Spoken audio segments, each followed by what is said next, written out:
download my free Legato course right now and learn to play fast in the fastest way possible. It's 4 core exercises that you need to focus on in order to reach the highest level of mastery. And then I'm going to give you the 3 sub-skills of Legato. Once you master these 3 little skills, then the overall skill of playing very fast runs using hammer-ons and pull-offs will be very easy. So go sign up right now and get immediate access for free.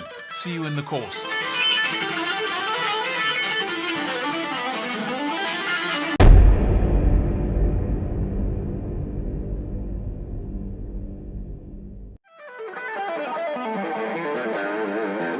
Hey, I can't play this, but I tried.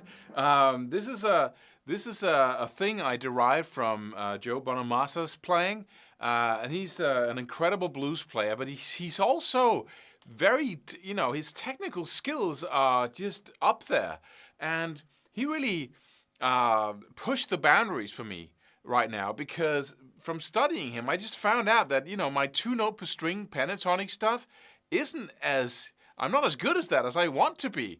So he kind of, just set the bar a little bit higher than I expected to. So how does Joe play his fast stuff? And the answer is so simple. He just masters the 2-note per string shape, at a level that most people don't. So let's look into what he's actually doing.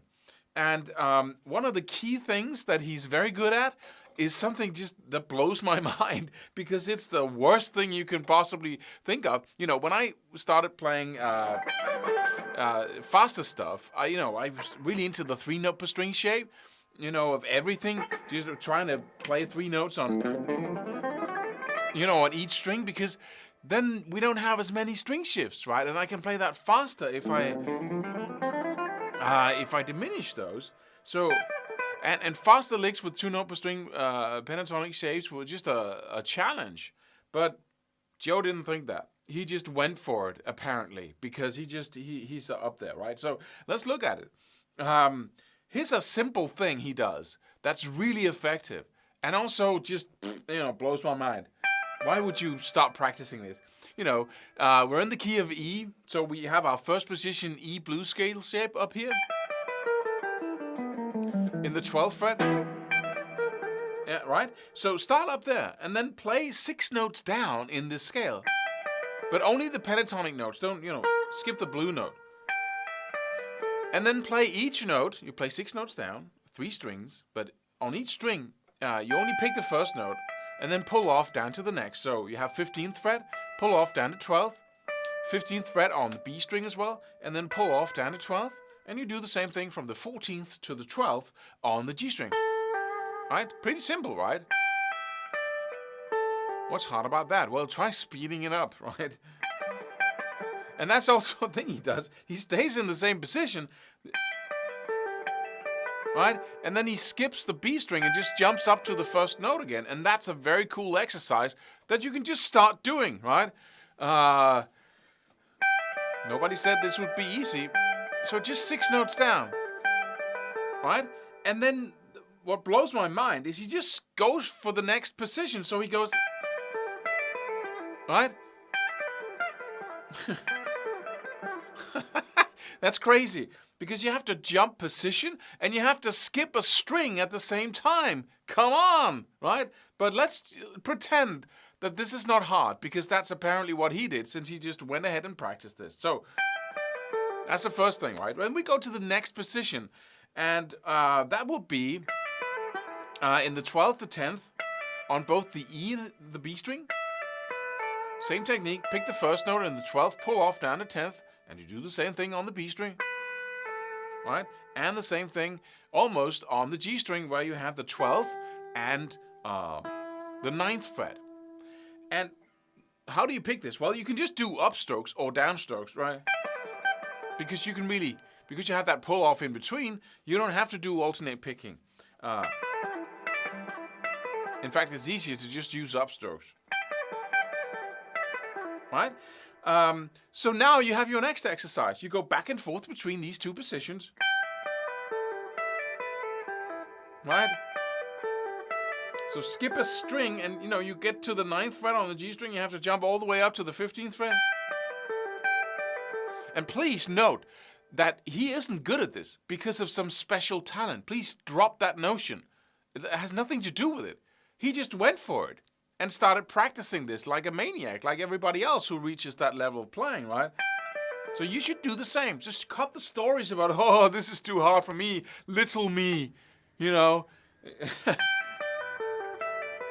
ordinary me with the most advanced nervous system and the most magical, most advanced precision tool on the planet right at the end of your arm. Little you, right? Stop the stories. Just do it, right? And if you need to, practice this with the metronome. So you have to keep hitting the wrong note because I have to shift position and skip a string. So this is a humbling exercise, And he's a blues player. Come on, Joe. You're usually not capable of doing these things.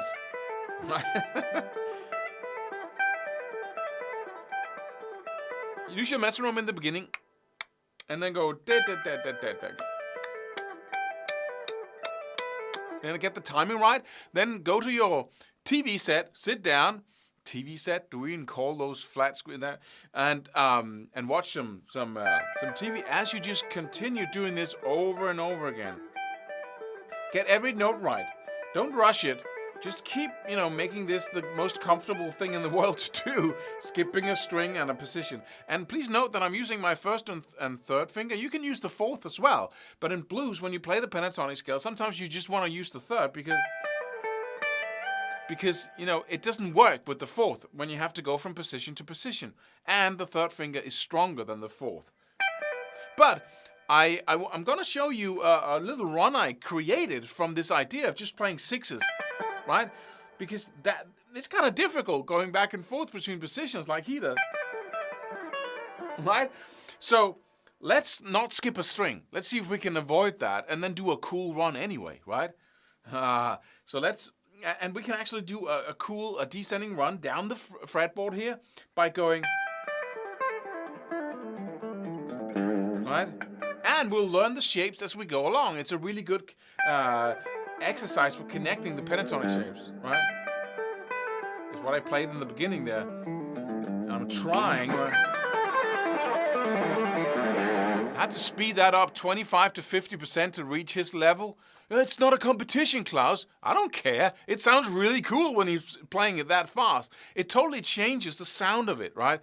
Right? And those two-note per string and the whole hammer-ons and pull-offs thing, or just the pull-offs, it just gives it a cool sound that I just love. So I'm going to practice this. I don't know about you, but I'm going to take this all the way by just, TV practice.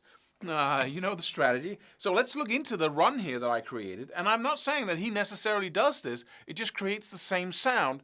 And it kind of lowers the challenge just a little bit so we mortals can follow along. So we're going to do the same thing first. The 6 notes, right? 15, 12, 15, 12, and then 14, 12, like we did in the beginning. Then I'm going to go to the next position down here, but I'm not going to jump up to the high E string. I'm just going to go for the B string and play the 6-note shape I get there. And that will be the 12th and the 10th on the B string. It will be the 12th and the 9th on the G string, and then 12th and 9th on the D string. So I go, right? And of course, in the upcoming course here, we're going to go close up for these things so you can really focus on it without having to, right? See how elegantly I just slipped in the fact that I'm launching a course here in a little while? Right? So now we got these two. And please use your first and third finger for the whole thing. So you have to twist your arm like that. That's a challenge. Okay, the next position is the 9th and the 7th fret on the G string. Pick the first note, pull off down to the 7th fret. Do the same thing on the D string. So 9th and 7th. And then on the A string, we have the 10th and we have the 7th. Right? Right? Next position. Pretty simple because it's just the 7th and the 5th fret on both the D, the A, and the E string. and then you can end on the G there and pull off down to E. You have the root note. So the whole thing, and please go download the tabs and this video and watch it a couple of times, and you can study the tabs, bring them with you. But really, the tabs are great because you have kind of a thing you can rely on to remind you of what it was. But don't leave this session without learning this so well that you can remember it tomorrow. That's, why would you go on to something else? Then stop watching this video if you intend to do that, right? Just freaking practice this until you know it and can bring it with you. So whenever you want to practice, you got it right here. Instead of having to refer, let me see, and then you have to read it again, then you get bored, then you leave it and go to something else, right? Just focus on it enough to integrate it into your body and fingers and mind so you can remember it. Next level, practice it so much that you can play it perfectly at a low level of tempo without thinking too much about it, right? Make it automatic at a lower level of tempo, right? Play it, 100 times over. Right? Once you have that level down, go to the TV, practice, sit down, get your butt in the couch, sit there for 3 hours, do this perfectly. For 3 hours, right? That's how to build this skill. And if you do that every day, 3 hours every day, 2 weeks, 3 weeks, 4 weeks, 3 months, I promise you, you'll get to the highest level. That's just how it is, right?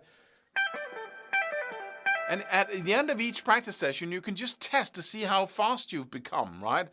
But blues rock is not about playing fast. No, but then, amp up the speed with which you're able to play it so you can play it at a slower level of tempo with more certainty, with more, when you play. So it's easier for you. That's what mastery is all about, right? Keep making mistakes. Right? That's it. I'm gonna get this down, I promise you. It's a totally different challenge than the 3-note string, right? Still need some.